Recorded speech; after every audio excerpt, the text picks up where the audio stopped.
Hi guys, my name is Dari and welcome to my channel. Today I'm bringing you a tutorial on how to make McCall's 8097, which is this pattern right here, and we're going to be working on view A. If you saw my last video, I shared with you that I have plans to make this skirt for spring. And I'm going to be using this fabric right here. So I've already cut it up and we're going to go ahead and begin the tutorial. Okay, first let's go over the instructions. Before we get started, I wanted to share with you something that I use while preparing my patterns. This here pen is a Frixion clicker. This is the one that has the little eraser tip. And if you know anything about the Flexions, if you write on anything, as you can see that little blue dot, if you use this eraser, you can erase what you just wrote. And I love that because whenever I am preparing my patterns, I like to mark up my instruction sheet.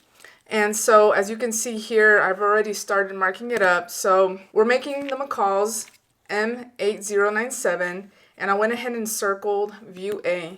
If I was to make a different view next time, I would probably just erase the circle and I would go ahead and mark up the next view, whichever one I plan to make.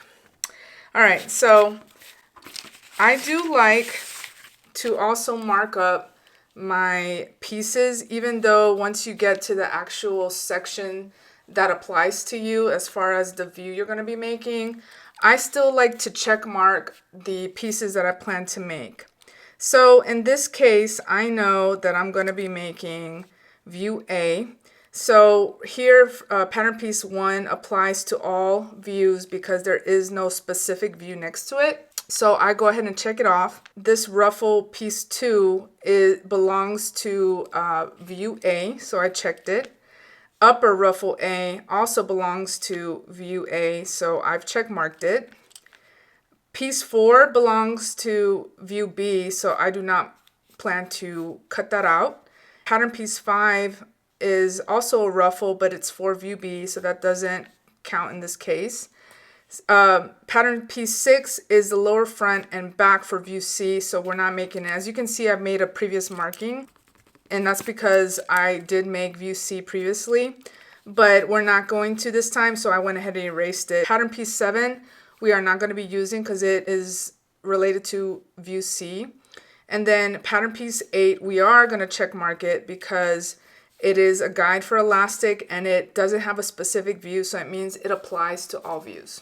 Moving on to the cutting layout, we're going to look for the layout that corresponds to the view that we're making. So as you can see, this is for skirt A, this is for skirt B, over here is for skirt C. I'm not worried about B or C. I'm focusing on skirt A, and I'm going to look for the width of my fabric. So that's the first thing I like to do is look for the width of the fabric, which is either 45 or 60 inches. I know that my fabric is going to be on the bigger end because it's about 58 inches wide. So I'm going to go with 60, but then we have to take a look at the sizing.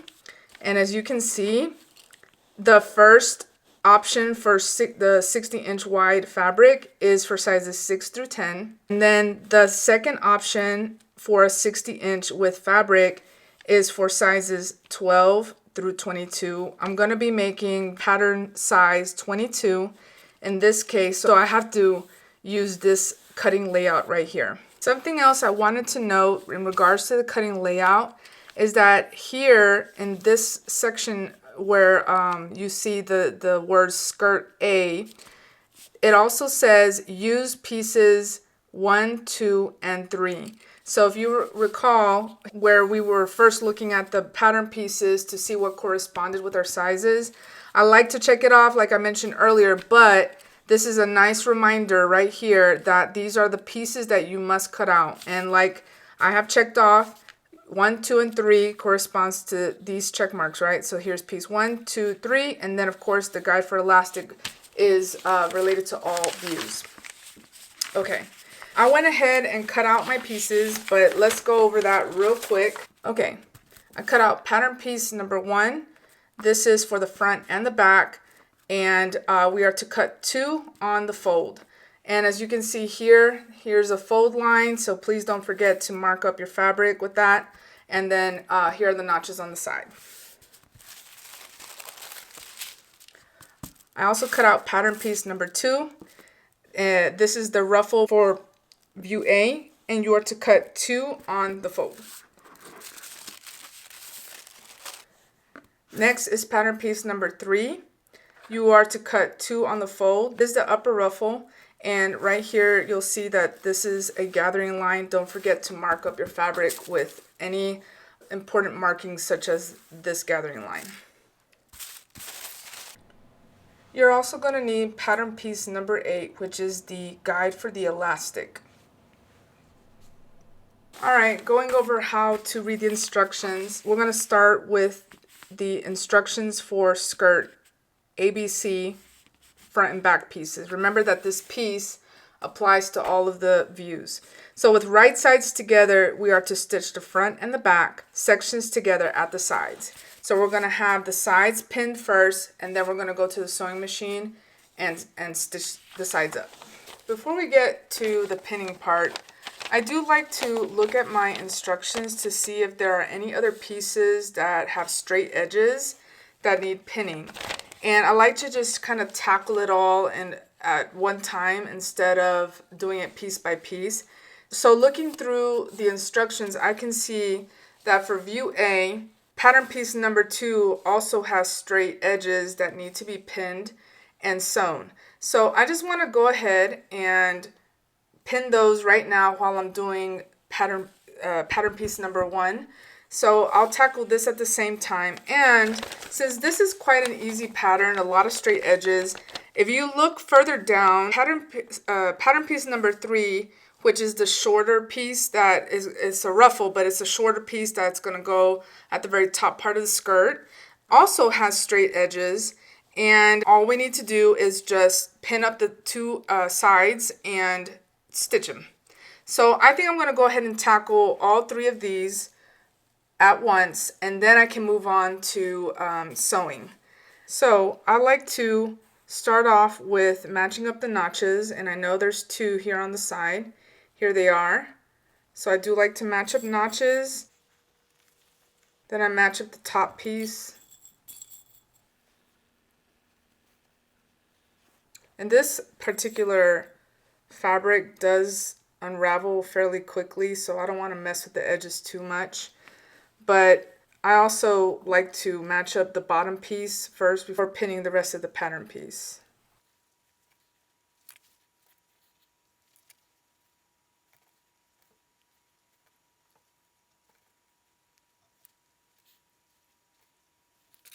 And one thing you'll see, you probably can't see it very well actually, but right here you see this marking.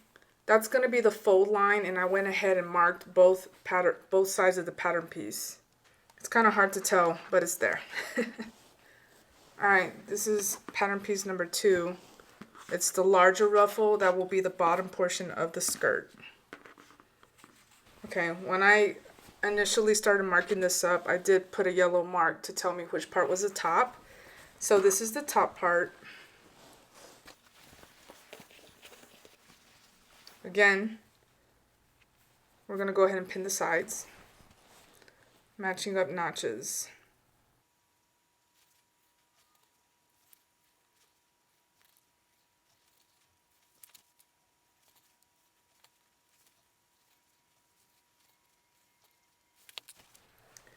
Alright, here we have the last piece. So since this one had a very specific gathering line at the very top, I just went ahead and marked it with the blue. So this is the top, and then this is the top. Okay, now we're going to pin both sides of pattern piece number 3, just like we did pattern piece number 2 and pattern piece number 1.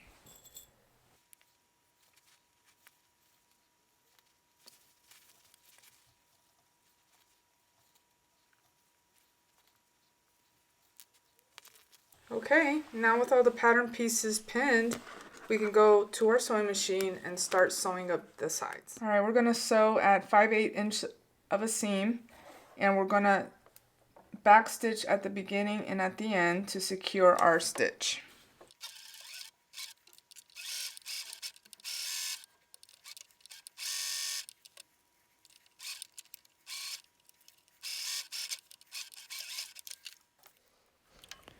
Okay, we started off with sewing pattern piece number 1 together on both sides. Now you can continue with pattern pieces number 2 and 3. You're going to sew both sides at 5/8 of an inch.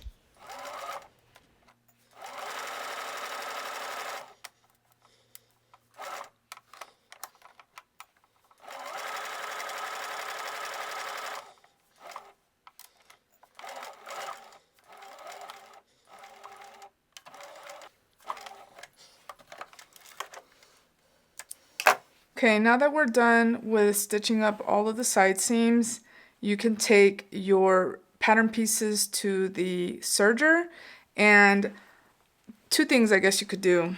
And I would say that if you do have a serger, you may want to do this initially before you stitch up the side seams, but you can go ahead and either stitch up each side individually, or you can stitch them together. I plan to serge up the sides together because the fabric is still quite thin. So even if I were to serge the edges together, then I can still iron it out and it'll still be really flat, and I'll still be able to do a narrow hem on the bottoms of each pattern piece. So that's what I plan on doing, but you do have those two options. And then when you're done, just open up the two pattern pieces like this and then go ahead and press your seam down flat. Okay, so going back to the instructions, we've already done step 1, so that's a check. We've done step 2. We have done step 5. And now I want to go back to step 3, because in step 3 it calls for gathering the upper edge of ruffle, breaking the stitching at the side seams. So we're going to add gathering stitches using a basting stitch, which is the longest stitch on your sewing machine.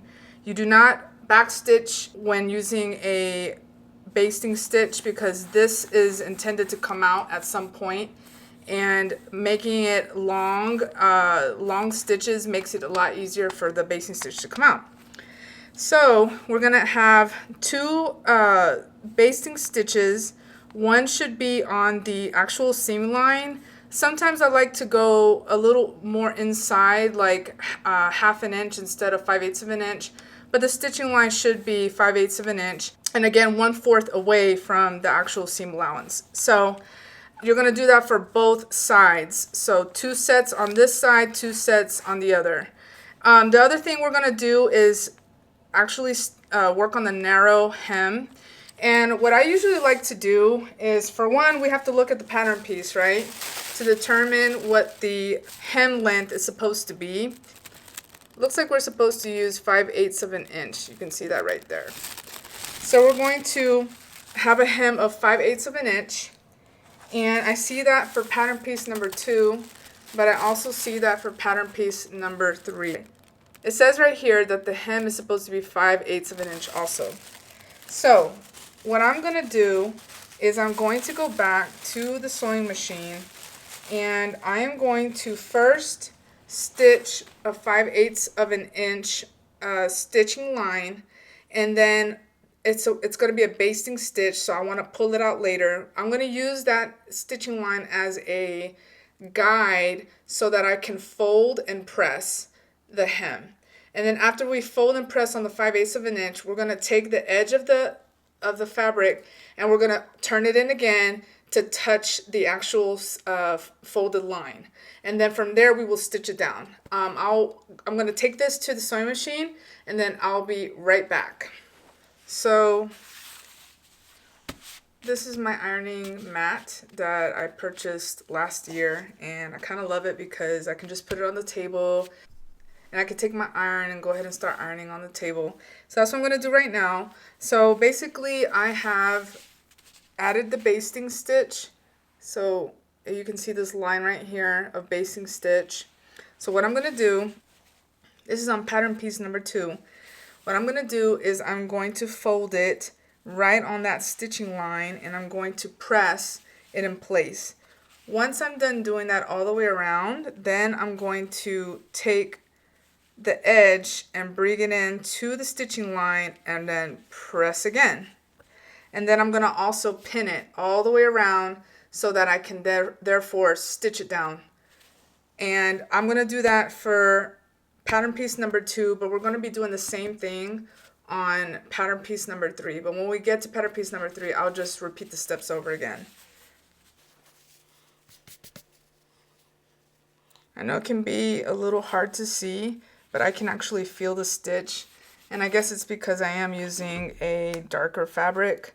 Sorry about that, but I can feel the stitch, so I know where I'm supposed to be folding.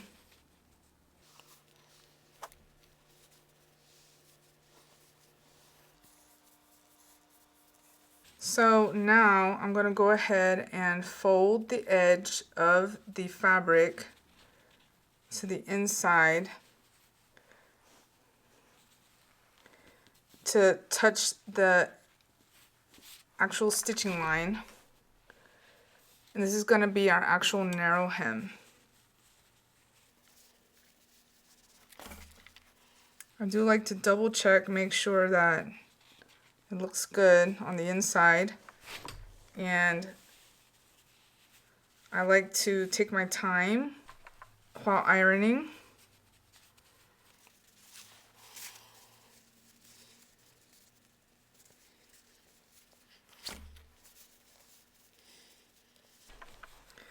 So again, I do like to double check it.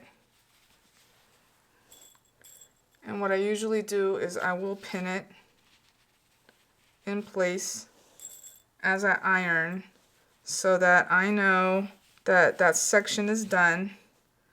Let me just iron this again just to make sure.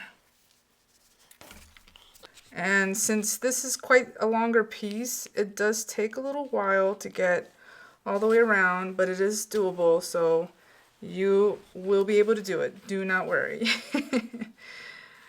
I know it's going to seem like a task, but you're going to be able to get through it. Take your time. Okay, so you're going to do that all the way around. And once we're done with that, we're going to go ahead and stitch down the narrow hem.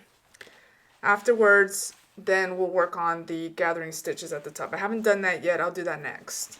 Okay, I'm back from the sewing machine, and I have gone ahead and done the narrow stitch on pattern piece number 2. So now we're actually ready, because I did add the basting stitches, as you can see here. See the basting stitch? I know it's hard to see, I'm sorry, but this was the fabric I chose for my spring makes. But basically we're going to slip pattern piece number 2 inside pattern piece number 1. And just don't forget that pattern piece number 1 has a narrower end, and that should be the top piece. So it's going to kind of have like a triangular corner, like a pointed corner, kind of angles outward. So the bottom is the widest part. Let me see. I don't think you can see that, but it's the widest part. So this is the section that we're going to sew pattern piece number 2 onto. So we're going to slip it inside, and we're going to match up the side seams. Okay, same on the other side. So now the other thing I do like to do is mark out the middle on both pieces, because I would like to have pattern piece number 2's midpoint or center point to also line up with the center point of pattern piece number 1 on both sides. So we're going to do that, and then we can adjust the ruffle to match. Maybe I should have done this earlier. Too late. All right. So if you have all 4 sections pinned now, we can go ahead and start on pulling the basting stitches on the ruffle so that we can actually create some gathered stitches. And since we have it all sectioned out, I want to make sure that when I gather these stitches, it fits just this section here, and then I just keep going all the way around until the ruffle fits pattern piece number 1.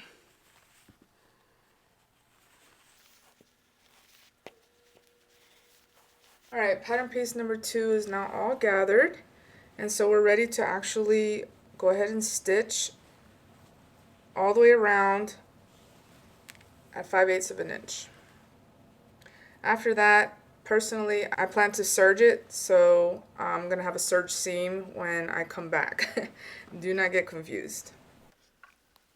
Sometimes the gathers can get bunched up, but it's completely fine to adjust, stop sewing, adjust as you go. You do not have to continue sewing because you do want your gathers to look nice and as evenly distributed as possible. So don't be afraid to stop and go with your stitching to ensure that it looks good.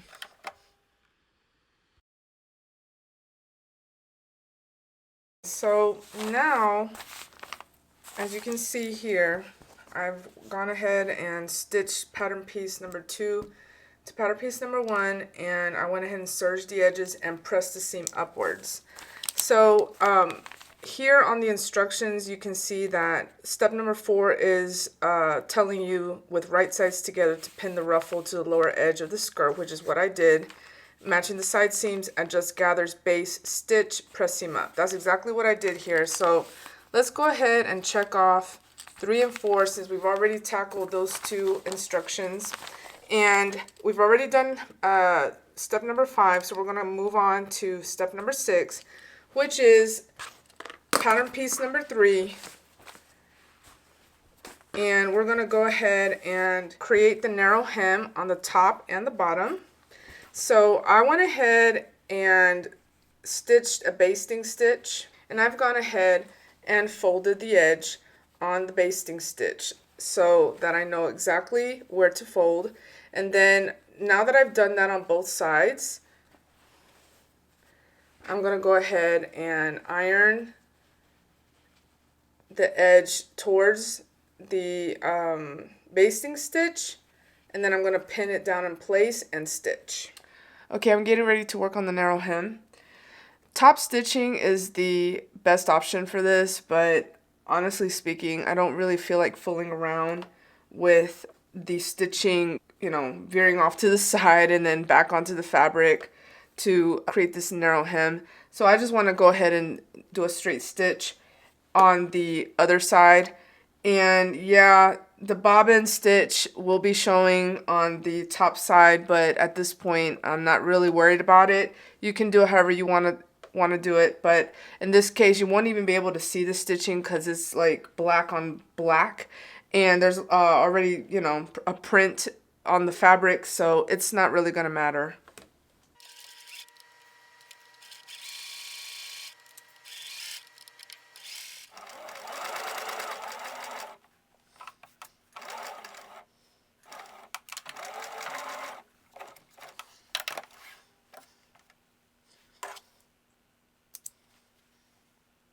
Okay, so now we're going to add gathering stitches on pattern piece number 3, where we had added our marking for the gathering line. In this case is a little hard to see, but actually I had added a blue line for the stitching mark. So we're going to add 2 gathering stitches, and they're basting stitches, of course, and we're going to add it to both sides, similar to how we did pattern piece number 2.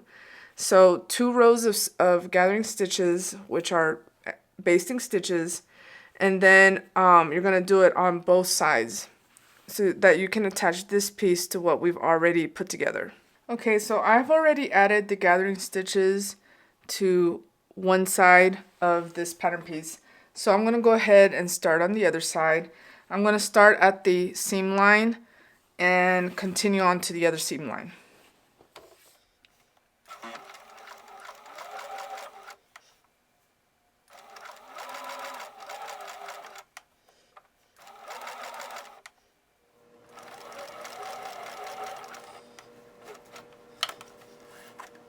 Let's take a look at our instructions now that we've added gathering stitches to pattern piece number 3. If you look at step number 6, we have stitched a narrow hem on the upper and the lower edge, so we did that. We have also added the stitches for the gathering on the upper edge, so we're getting ready to actually add that piece to what we've put together so far and then gather it up to this piece. So let's check off number 6. Let's move on to number 7. So now we're going to actually slip the pattern piece that we've put together so far. We're going to slip it through the ruffle pattern piece number 3. So we're going to actually start pinning first the side seams. So we have to match the side seams. And then I went ahead and marked the center point of the ruffle. And then I did the same on the back side of the ruffle. We're doing the same thing to the skirt. So this is the side seam. So if you look, I went ahead and marked the center of the skirt. And that's where we're going to pin. So let's do that now. Alright, so we're going to go ahead and start pinning.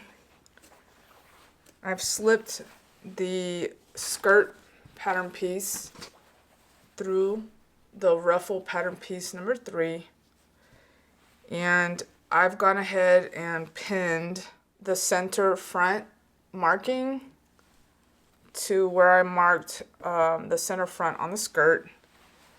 So now I'm going to go ahead and do the same thing on the side. So I'm going to match the side seam.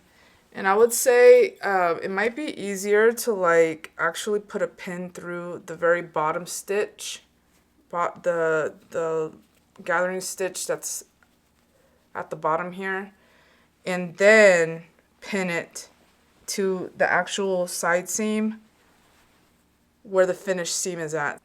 And I find that pinning it upwards, like to the top, is a little bit easier than pinning it the other way. The other thing I'm finding a little bit easier for me, at least to keep it in place so it doesn't come out, is to actually pin it across that way, kind of like a little cross, to hold it in place, because it is kind of annoying and it feels like it's gonna come out, but that's just to kind of secure it. Just be careful with your fingers, please. Don't want anybody poking themselves. Okay, there we go. Alright, we're going to do the same thing on the back and then on the other side. Okay, now that everything is pinned, now I can start actually gathering the ruffles. So that's exactly what I'm going to do. I'm going to start working on each section, 4 sections in total.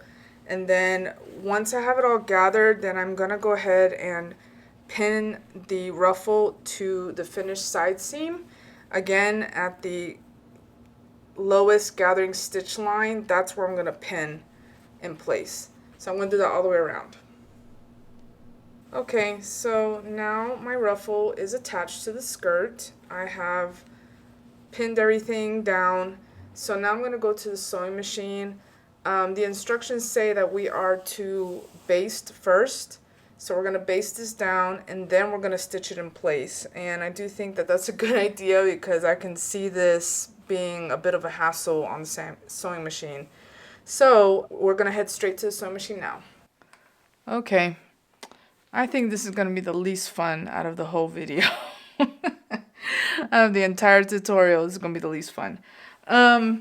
So I'm going to go ahead and do a basting stitch right on the gathering stitch, which was also a basting stitch. So I'm going to go ahead and do that. And I think my final stitch is going to be just a little bit above that, because I am not sure I want to continue stitching on the finished seam line. So I think a little bit above it will allow it to remain more secure, and I don't want to stress the finished seam line anymore, so that's what I think I'm going to do.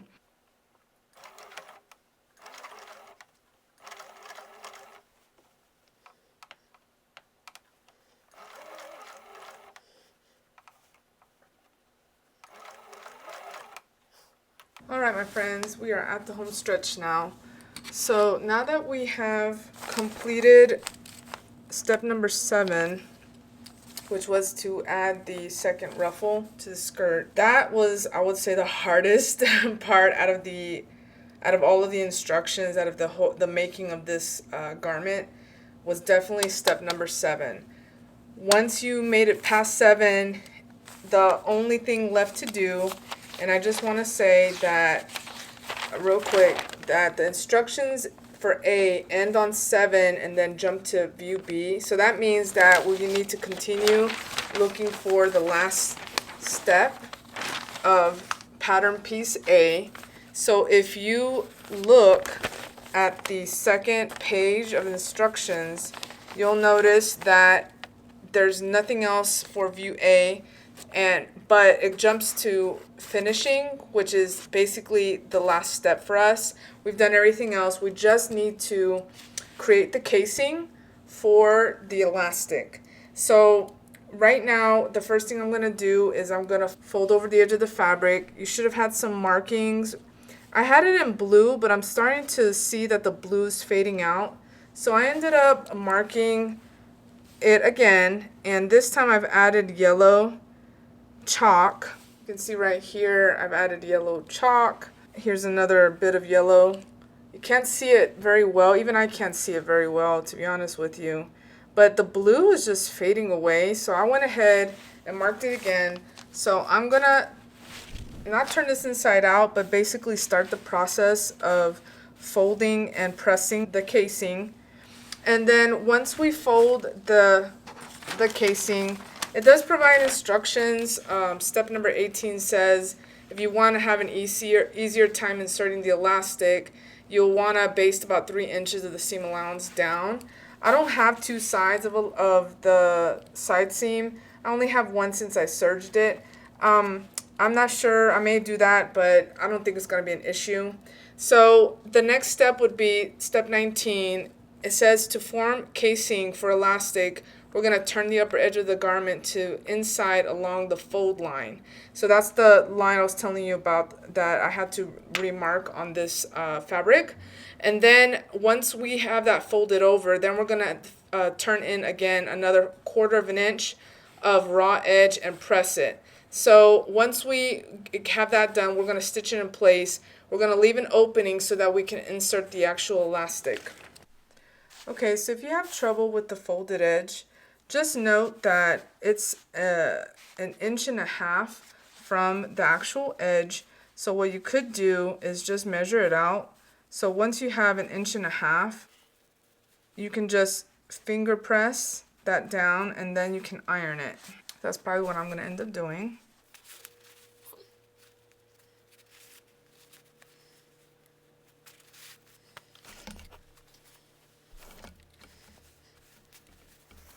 Then after you're done, you're going to also measure out 1/4 inch and fold that over and press. Now that I've folded over the edge of the fabric and then I fold it over again 1/4 inch, I have begun pinning, and we're going to take this to, see, I've started pinning. This is a pin. And this time I am going to do top stitching on the outside.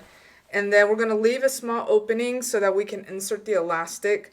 Don't forget to cut out the elastic the size of your pattern piece number 8, which is the elastic guide. So once we're done stitching this on the edge here, we're also going to stitch at the very top, really, really close to the edge. And I'll see you at the sewing machine. Okay, so I'm going to go ahead and do top stitching on the casing. And I'm just going to feel for where the fold is and continue stitching all the way around. And I have it marked here on the other side with a pin where to stop so I can leave that small opening for the elastic. We're gonna back stitch and then forward stitch.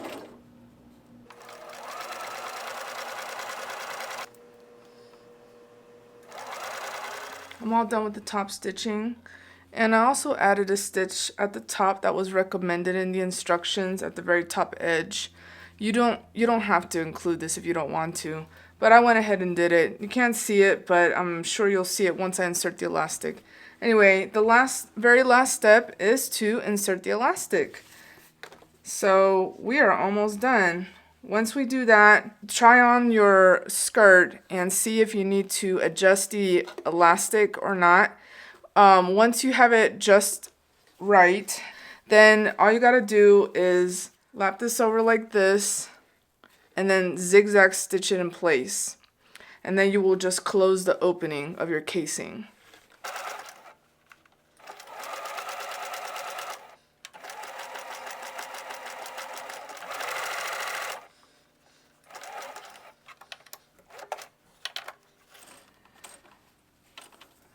I've zigzag stitched the elastic.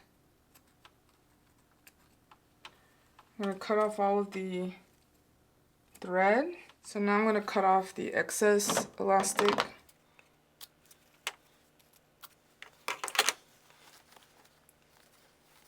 I'm going to feed it back through. And then I'm going to stitch the casing closed.